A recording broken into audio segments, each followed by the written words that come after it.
That's a grande rooster. That Dude. is awesome. Smile big, sweetheart. Big one. Okay, we're on video here. All right, welcome to Roosterfish 101. Roosterfish 101 from a boat anyway. So what we're doing here is we're out here on this point, and there's natural feeding activity and schools of sardines and other bait, and then we have a live well full of live sardines, and so our captain is just adding to that feeding frenzy, and you're gonna see those fish just busting that bait right behind me here. And we'll use a teaser to get fish in the area and excited, so the guide will, oh my gosh. And so you gotta be really quick when these fish come busting by. Oh man, look at that one out there, damn. So you gotta be quick when they come busting by, and you've gotta just do your best to throw your fly pattern that hopefully matches the type of sardine or the bait that we're throwing. Nice cast, right on, that's him, that's you. Oh, damn, I think you busted him off, dude. Gosh, those fish are so strong. That was crazy. You broke them off clean? Yeah. All right, I'm gonna get him another rod, but that's basically how it works. It's a lot of fun. Hi, it's Joe at Red's Fly Shop. We're talking Roosterfish 101 today. We're in beautiful Baja, Mexico on the East Cape, fishing for some roosterfish. And I want to share just general tips with you, a little bit about this kind of trip, if this is something you're going to go do.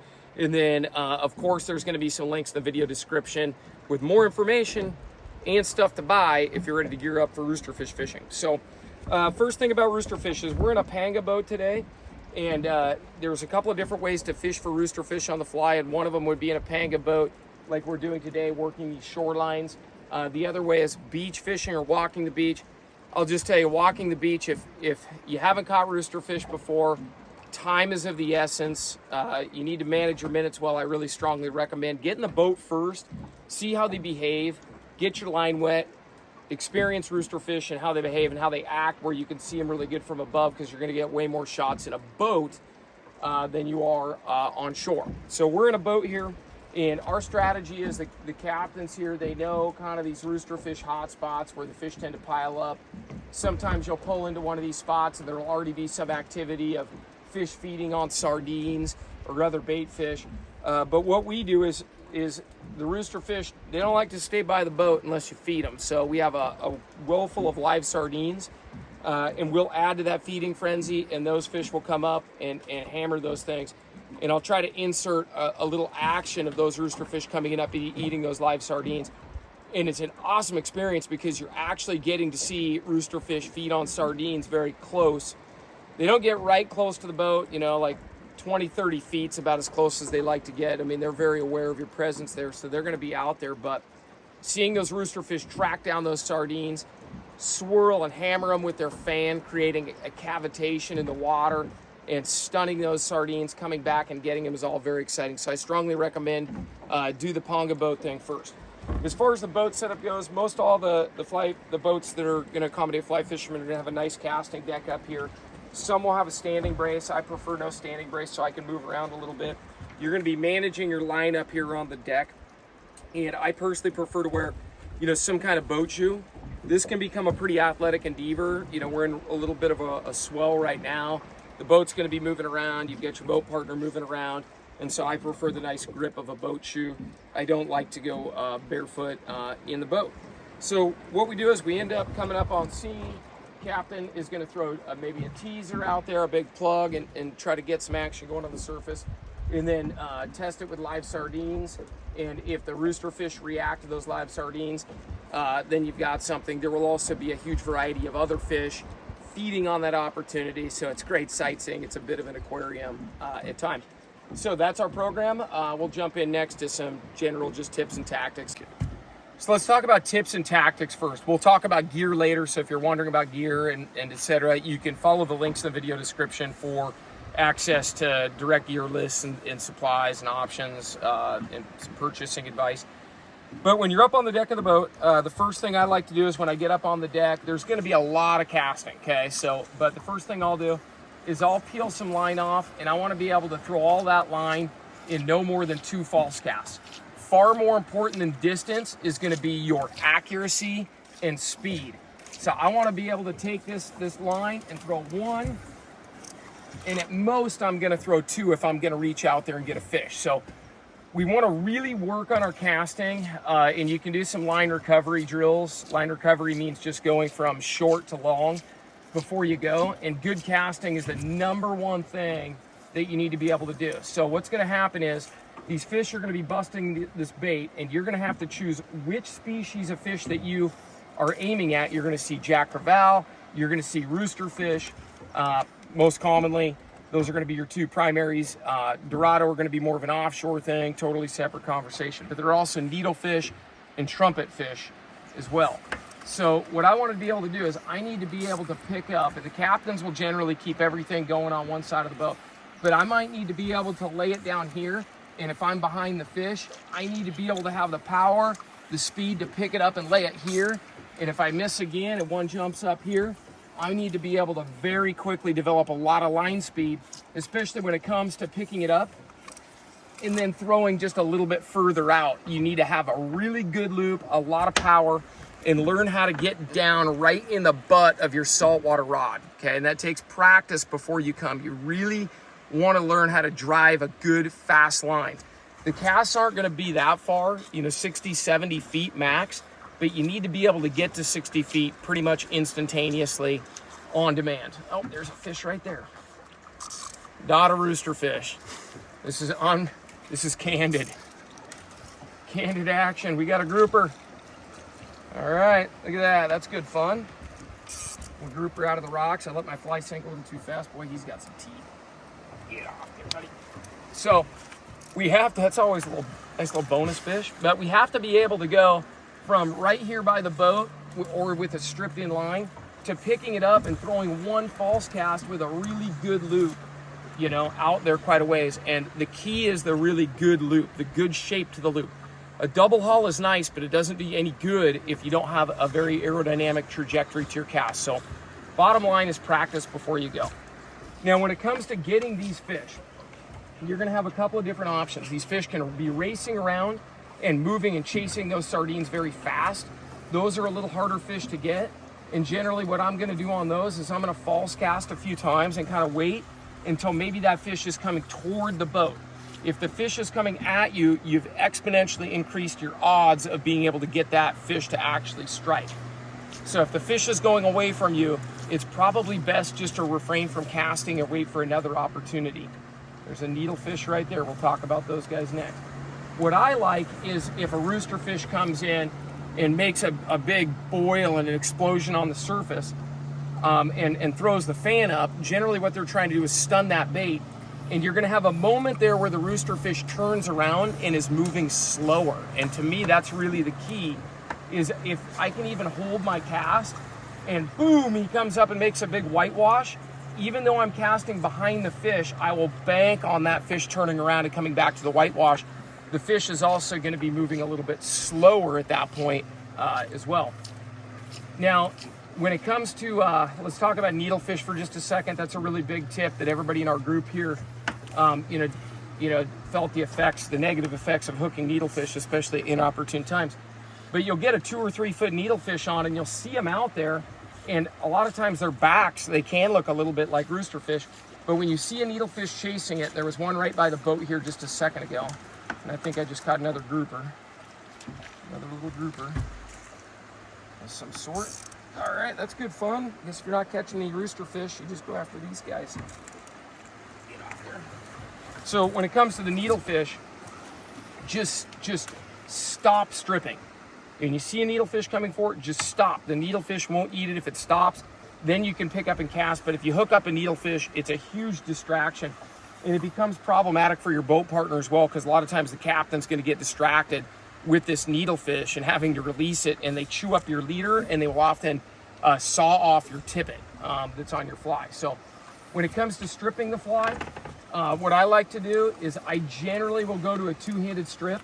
So I'll have that, and I've done other videos on this, but I will go to a 2-handed strip. And one of the keys, and I've been watching people do this, is they're not smooth on getting that rod right up under their arm.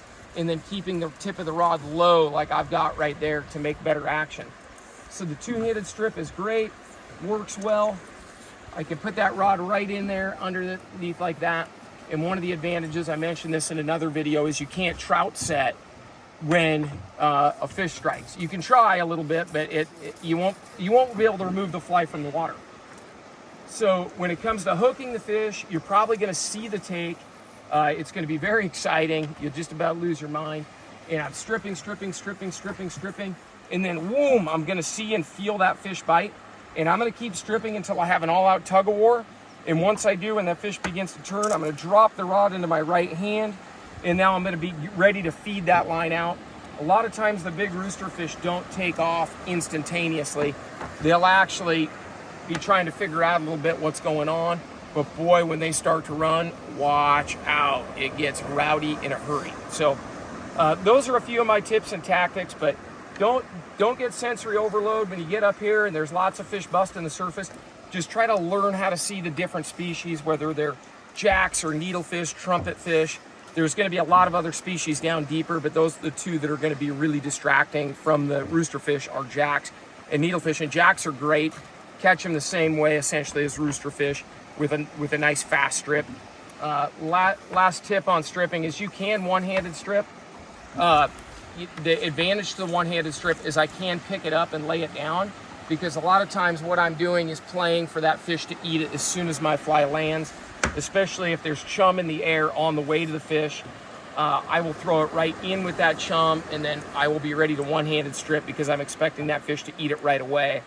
And I also can pick up and lay down much quicker with a one-handed strip. So if I do need to change directions, I'm a little fast when I'm chasing multiple targets around. So yeah, those are just a few of my tips and tactics for roosterfish. There's lots more. I'm certainly I'm not the expert, but I feel like these are really good things to be aware of before you come down here and go fishing. So as we were filming that clip, we had to back away from the rocks there because we're drifting in a little bit. But I hooked one of these trumpet fish, and trumpet fish are long and skinny, much like a needlefish. And these two are a huge distraction. So you don't want to be catching trumpet fish when there's rooster fish alongside the boat. You've got to figure out how to stay away from those things so that you're not hooked up dealing with something like that when a giant rooster fish comes by the boat. We'll talk tackle next. All right, we're going to talk flies and tackle. So there's a fly. We might as well talk flies first. So flies are going to be seriously important on your trip. And when I outfit somebody for a trip, the last thing I want to do is overload them with every single possible fly they might use for a trip in Baja, because we were fishing for yellowfin yesterday and for marlin and dorado and roosterfish today and jack crevalle. And if you wanted, you could go catch some of those rockfish like groupers and sea bass and that kind of stuff. But let's keep the conversation focused a little bit more on versatility and on roosterfish. When it comes to flies, we want really good patterns that represent sardines. And there's a link in the video description to a collection of flies that you'll find all the flies we recommend for roosterfish. But go ahead and look at these 4 flies that are in my hand right here. And these have all been well used all week. Right here we've got an airhead in olive, an airhead in gray and white that we made a little modification to with a Sharpie marker. We also trimmed these down and tapered them a little bit to better match the bait fish that they were feeding on. And I've got a magnetic minnow, and I think that's called an Easy Mac, but I can't remember that one. But the sardines will actually vary in color from olive to tan and then even blue and purple. And what the captains say is, even depending on the day, the sardines and where they originate from can look a little bit differently. So you need to have those patterns, anything from that 1/0 to 3/0 range, with 4/0 being really on the big side of things, are great for the boat fishing for roosterfish most of the time. Big 6/0 patterns, big gym socks, big black brushy flies, or big giant trevally type flies are generally reserved for the beach when they're pushing mullet up against the beach. So as you can see in my hand, these flies aren't particularly big. I recommend bringing some scissors and possibly a couple of markers, and maybe the captain could help you change shades on your flies just a little bit. Regarding that, I have serrated scissors with me. They're a Dr. Slick product, and this is what I wear because I can trim flies, I can cut line, I can make adjustments, and it cuts real heavy fluorocarbon tip it real well with these scissors as well. And then I keep them around my neck, and then I put them down inside my shirt. When I'm fishing, it can be a little uncomfortable at times, but it keeps it out of my way. That way when I'm stripping line or a fish takes off and is running, my cutters are ready. When it comes to lines and leader, okay, so I'm running Rio outbound short intermediate lines with a 30-foot sinking intermediate head. That line shoots great. It loads up a heavy rod like this really well and really slingshots out so that I can go from a real short line to a long line very quickly. So the Rio outbound short's a nice line. Anything with a clear intermediate tip is a great line. If you have an unlimited stash of gear, you could bring three rods in the boat, and you could have one real fast sinking line like a Rio Leviathan, which I use at times, especially if it's real choppy. That Leviathan gets underneath all that chop and is just more stable. But it's hard to cast. Sinking lines are, fast sinking lines are really tough to pick up and lay down, whereas an intermediate line, being on the elevated boat, I can pick it up and lay it down real quick, much easier than a real fast sinking line. Floating lines we rarely ever use. So yeah, floating lines they're really, you could get it done. The fish are right near the surface, but the thing about a floating line is when the floating line is up on the chop, now the line is just whipping around on that chop, whereas that intermediate line is just underneath and very stable. So even though we're not fishing deep, the stability of the intermediate line helps with the presentation of that fly. Okay, as far as leader goes, you can run anything from 20 to about 40 pound, depending on the advice of the outfitter or the captain. 25 is kind of my sweet spot. I run Scientific Anglers, absolute fluorocarbon, and you'll burn through more of this than you think, because the way I start my leaders is I've lengthened them over time, and I've gone to about 8 to 10 feet to start, and then I'll shorten them a little bit as I change flies, or a needlefish kind of roughs up that tippet section, then I've got to cut it off and retie it. So I'll start with 10 feet, but once I get down to about 5, I don't splice in tippet knots. I just run another 8 to 10 feet. So I'm gonna bore you with the painful details of all the knots, but on these nice new Rio saltwater lines, which I really like, they have a really good welded loop on there, and I just run that standard welded loop with a perfection loop to loop connection right there. And I landed a world-class roosterfish on that a few days ago with just one of those connections. So they work absolutely fine. At the other end, we're going to tie our fly on, and we'll have just one continual piece of fluorocarbon, and we want a nice, neat double figure 8 loop knot or a Homer Rhodes loop knot to promote really nice action, and try to keep that loop really small. You should practice that Homer Rhodes loop knot before you go. It also lives by the double figure 8 loop knot name, the way I have it tied here. And this fly happens to be a gym sock, also one in the collection of flies that I have listed in the video description, and that fly made a difference today. It seemed like the fish were refusing another fly, and we tied that one on, and boom, it picked it up. So it must have matched the sardines pretty well. As far as other gear goes, really good sunglasses. Keep something to clean your sunglasses. Good sun protection, good sunscreen. If you want a hat like this, just have your driver pull over on the side of the road on the way. There's plenty for sale. You can get one of these. This one goes everywhere with me. This one was not bought on the side of the road. It was bought in a little town north of here in Old Mexico. As far as rod goes, rods, there's a link to a collection of rods, and probably a link to a rod review in the video description as well, if you want to see the exact gear I'm fishing today. But as long as the rod, you like to cast it, and it's tough, it's durable, and is strong and up to the task.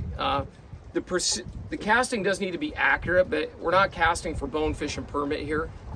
Strength and the ability for that line to just launch and jump out of these rods is really important. So I think a rod that can get loaded down in the butt section really quickly, that has, I wouldn't say a slow action, definitely still a fast action rod, but something that's willing to bend down here so it'll launch that thing in a real tight loop with just 1 or 2 false casts. So a tough rod is really good. 10 weights are great. That's what most people fish. They're easier to cast than a 12 or an 11. You could certainly handle some very large fish. If I had to choose one, without a doubt, it's going to be a 12 weight. I mean, some of the fish that you see and experience down here, and 12s are more durable, and you can take them offshore if you needed to for an opportunity at a big 40, 50-pound Dorado or a yellowfin tuna, or even a striped marlin, even a 100-pound marlin, you could handle on a 12 weight. So to me, the 12s are a little bit more versatile. As far as reels go, just buy the best reel you can afford. It's really nice. I've got T-bore reels. They're great. I love them. My next in line would probably be, this is just my personal opinion, would probably be a Galvin Torque 12. And that would be probably my number 2. I like non-sealed drag reels. I don't like a sealed drag. I don't want water that gets in there to stay in there. I want water that's in there to dry out, even if it means it gets a little bit dirty or something over the years. I can trust it to dry out and not cause long-term corrosion. So I've got a T-bore with a Roosterfish on there, which is pretty cool. That's what I would recommend for you.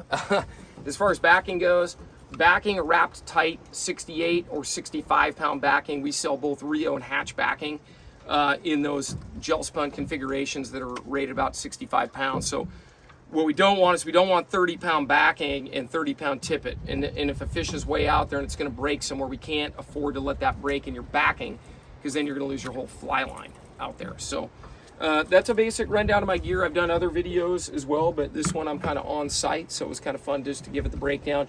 As always, just like the video, subscribe, comment if you have questions. I do a pretty good job every week or so of getting back to most all the comments. And then we can at least refer you to places in Baja if you want to go fishing, if you can't get on one of our hosted trips that we do down here. So till next time, tight lines. All right, this is like Fast and Furious.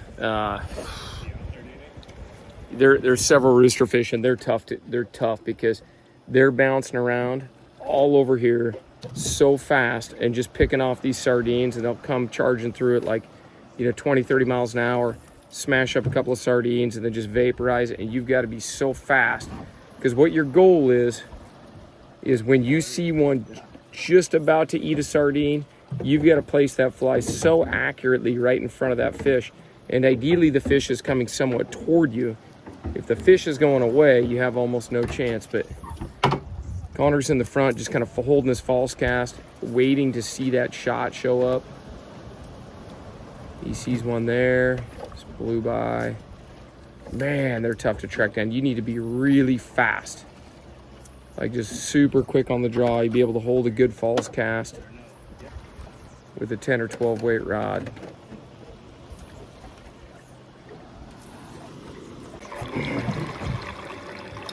All right, there's a lot happening right now, so I'm just gonna do this little video in selfie mode. I've got one Roosterfish on. Connor hooked one other one that just came off, and now we had to do a fly change because it seems like there's one fly that's better than another. So the fly they really like today is the Gym Sock by Fulling Mill. They're just all over that. We've had a couple of good shots with that Gym Stock, and they just nailed it. This is chaos.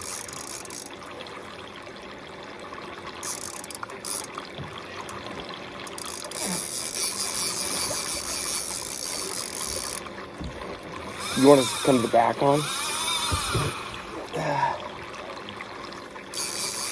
Good stuff. All right. There he is, beautiful rooster. Gorgeous. All right, Captain. Beautiful. Hold him up for me, Cappy. All right, there we go on the Gym Sock. Beautiful fish, man. Thanks, guys.